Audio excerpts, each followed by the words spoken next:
सप्ताह 14 कक्षा 6 विषय गणित। इसके प्रश्न करने जा रहे हैं हम। प्रश्न क्रमांक 83 जो कक्षा 5 का है, कक्षा 5 के ओलंपियाड से लिया गया है। ये प्रश्न क्रमांक 83 जो इस प्रकार है कि एक दर्शनीय स्थल में 100 सीढ़ियां हैं। मीनू 60वीं सीढ़ी तक पहुंच गई। वह अब तक कितनी भाग सीढ़ियां चढ़ चुकी है, यह हमें बताना है।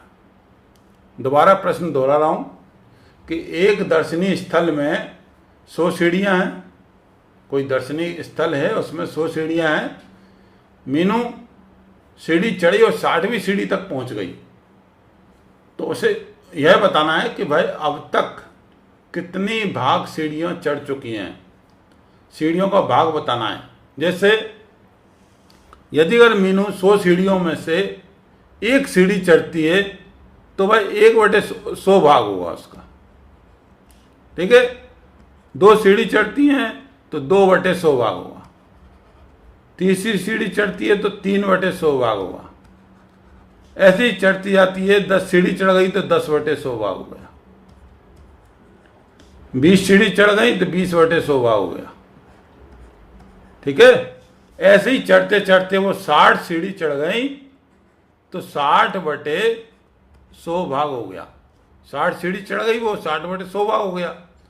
अब ये भाग को हमें, ये भिन्न में, लेकिन हमें इसे सरल भिन्न में बदलना है। तो ये देखो, सबसे पहले 0 से 0 कट गया, 6/10 आ गया हमारा। लेकिन 6/10 हमारे ऑप्शन में नहीं है। तो क्या करेंगे, यह और भी कट सकता है। ये दो नंबर ऐसा है जिससे ये दोनों और कट रहे हैं, दोनों नंबर। तो हम क्या करेंगे, 2 से 6 काटेंगे, 2 3 6, और 2 से ही 10 काट देंगे, 2 5 10। तो हमारे पास फिर आ गया 3/5। यह 3/5 हमारे भिन्न में ऑप्शन है, हमारे में सी। मतलब सी इसका ऑप्शन होगा कि मीनू जो है वह 60वीं सीढ़ी पर पहुंच चुकी है, लेकिन 100 सीढ़ियों में उसका भाग होगा 3/5 भाग। तो यह हमारा ऑप्शन, इसका 13C प्रश्न का ऑप्शन सी सही होगा। अब हम अगला प्रश्न देखते हैं। अगला प्रश्न प्रश्न क्रमांक 85 कक्षा 6 का है। यह कक्षा 6 का प्रश्न है। 6 ओलंपियाड, कक्षा 6 प्रश्न बैंक ओलंपियाड में यह प्रश्न पूछा जा सकता है। नेस के एग्जाम में ही पूछा जा सकता है। यह इस प्रकार है, 0.16, 1.06 और 1.69 इसमें सबसे बड़ी संख्या है।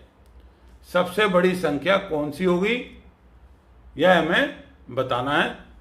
या 0.16 बड़ी है, या 1.06 बड़ी है, या 1.69 बड़ी है। तो हमें इसमें सबसे पहले केवल ये देखना है कि दशमलव हमारे 2 अंकों के बाद ही हैं। यहाँ भी देखिए दशमलव के बाद 2 अंक हैं, यहाँ भी दशमलव के बाद 2 अंक हैं, यहाँ भी दशमलव के बाद 2 अंक हैं। तो हम इसमें थोड़ी देर के लिए ये भूल जाएं कि दशमलव नहीं है। तो संख्या देखें, ये 0.16 है, ये 106 और ये 169। तो सबसे बड़ी कौन सी होगी, 169। दशमलव 2 अंकों बाद है, इसलिए हम ये वाली चीज़ प्रक्रिया दोहरा सकते हैं।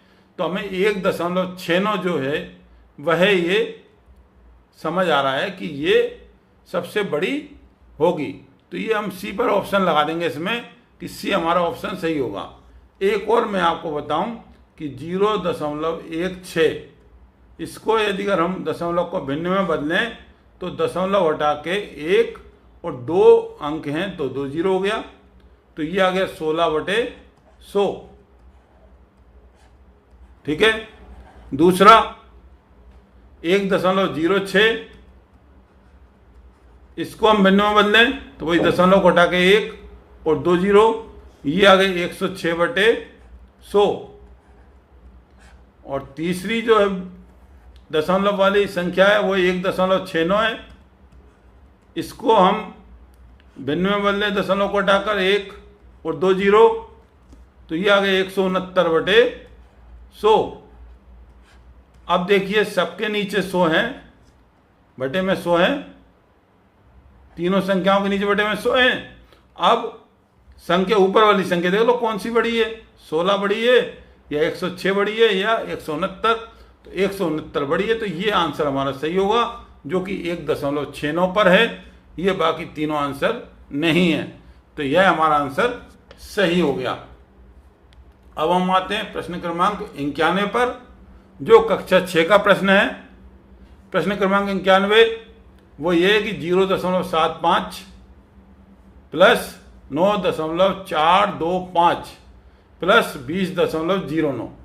एक चीज और मैं बताना चाह रहा हूं इसमें कि दशमलव के बाद जितने भी अंक हैं उनको हमें अलग अलग बोला जाता है।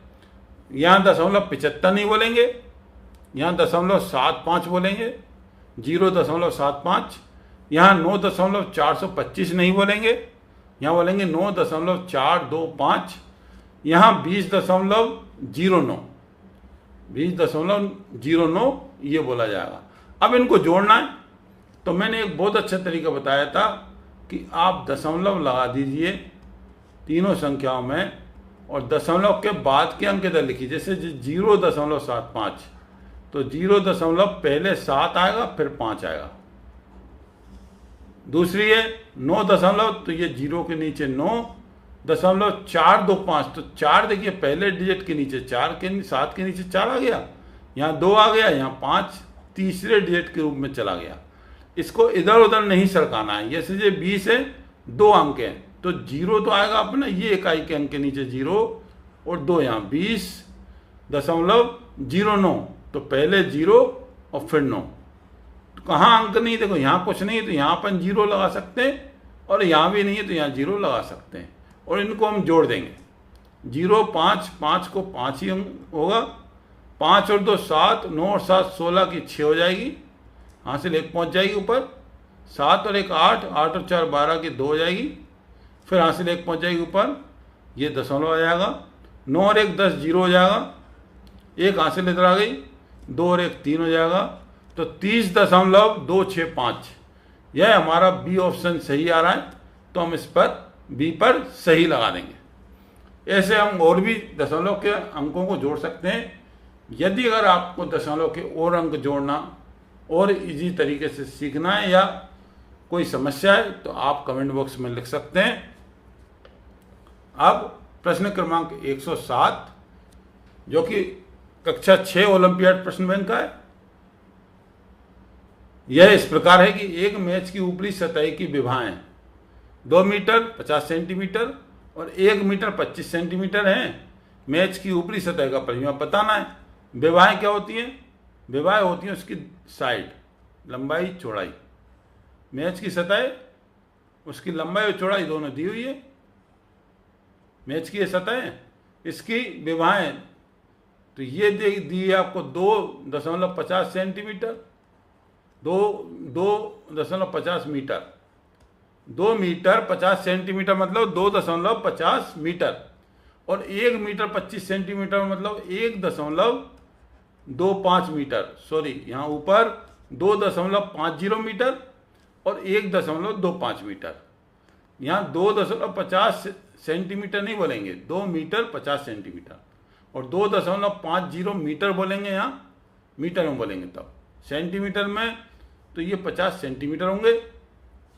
अब हमें इसकी ऊपरी परिमाप बताना है। ऊपरी सतह की परिमाप का मतलब होता है उसका एक चक्कर। यहाँ से एक कोने से हम शुरू करें और वहीं पर पहुंच जाएं। इसकी सतह पर यानी कॉर्नर पर चलकर हम वहीं पर पहुंच जाएं जहाँ से शुरू करें, तो हमारी वही उसकी परिमाप होगी। जैसे यहाँ से हमने शुरू किया, यहाँ से देखिए, यहाँ से चलना शुरू किया तो पहले 1.25 चले, फिर हम यहाँ आ गए, फिर यहाँ से इधर आए तो ये 2.50 चले, फिर हम यहाँ आए, फिर यहाँ गए, फिर यहाँ 1.25 और फिर यहाँ से वापस यहाँ आए तो ये 2.5। मतलब क्या हुआ? पहले हम 1.525 पहले हम चले, देखिए दोबारा, पहले हम चले 1.25, ठीक है, फिर हम चले 2.50, फिर हम चले 1.25 और फिर हम चले 2.50। तो ये हम 5 और 5 हो गए 10, 2 और 1 3, 5 और 3 8, 8 और 2 10 और 5 15, 1 और 1 2, 2 4 और 1 5 और 2 7।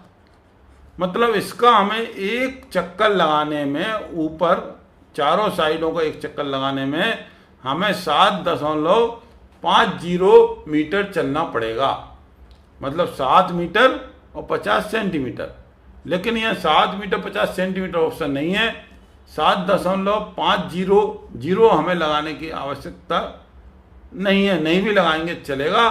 तो जो 7.5 मीटर है, यही हमारा इसका आंसर सही होगा, बी। तो बी हमारा 7.5 मीटर आंसर इसका सही होगा। धन्यवाद।